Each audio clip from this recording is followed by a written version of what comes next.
Welcome back to Bespoke Addict. I've got another beautiful pair I've never worn before and I've never brought them to camera. They're a pair of Bespoke Peal Co. And they are an absolutely vile colour. And I bought them knowing the colour was truly vile. But I'm going to be changing that colour. I do already have two identical pairs, both a bit older. These are from the 60s. I have a 1940s pair and a 1950s pair, but in different colours. In fact, I was wearing a pair yesterday that are really quite red. But they're in lovely condition, and they've got the original soles. And somebody's very skillfully replaced the tip. Whoever had been wearing them had obviously been sort of clipping the toes, but it's been fantastically skillfully, and I'm going to recolour that so that it matches.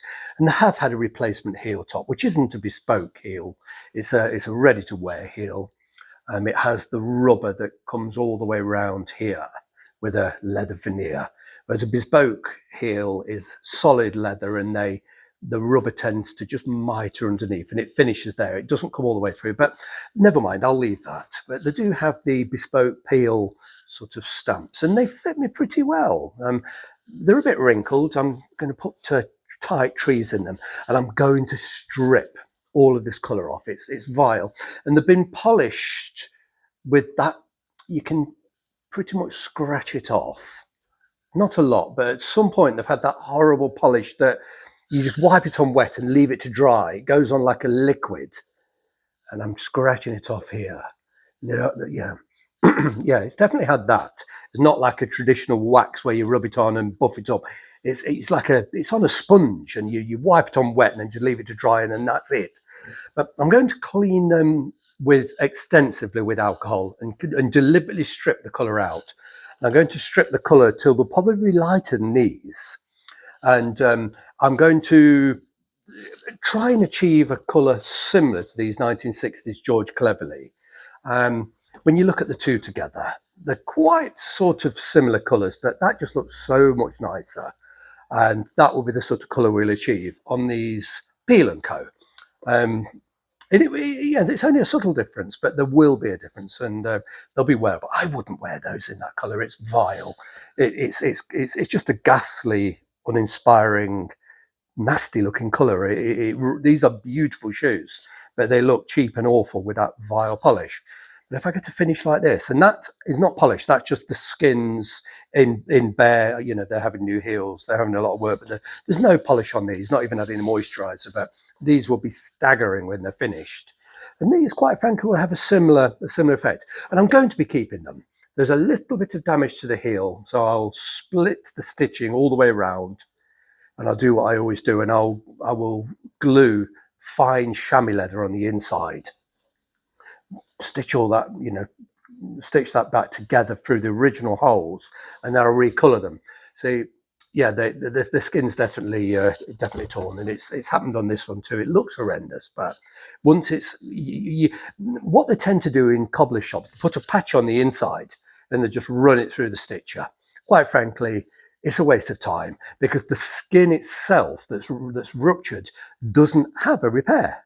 They end up sticking the patch to the lining and then stitching through it. And what I would do is move the lining right forward, get to the back of the dress skin, and peel it all back together and put the patch directly on the back of the dress skin, so that will be reinforced. You can't successfully reinforce the damaged skin through the lining, and it's a waste of time. And that's how it gets done, because of course unpicking this whole thing, going through the motion, then restitching it, and I will stitch it by hand through the ridge. It's a big job, and that would be an expensive job but that's how a high street cobbler would do it, just a patch and blast through with a stitching machine. It's not really adequate, but if this is done very carefully, you would never know. You won't be able to identify it. It'll be completely hidden. But I am going to be keeping these because they do fit me rather well, and I do not like the colour. It's the most ghastly colour. To me, it looks like out of a baby's nappy. It's a bit unpolite, but catching them in the light, there's a couple of stains. There's one stain there and there's one stain here, but I'm not at all worried about that, because that will definitely be lifted out. They'll come up lighter than this. It will take a few hours with alcohol, and it will lift and lift and lift. I'll have to do the tongs as well, and then I'm not going to be dyeing them. I will just rely on the coloured creams, the moisturising creams, which these desperately need. They are dry.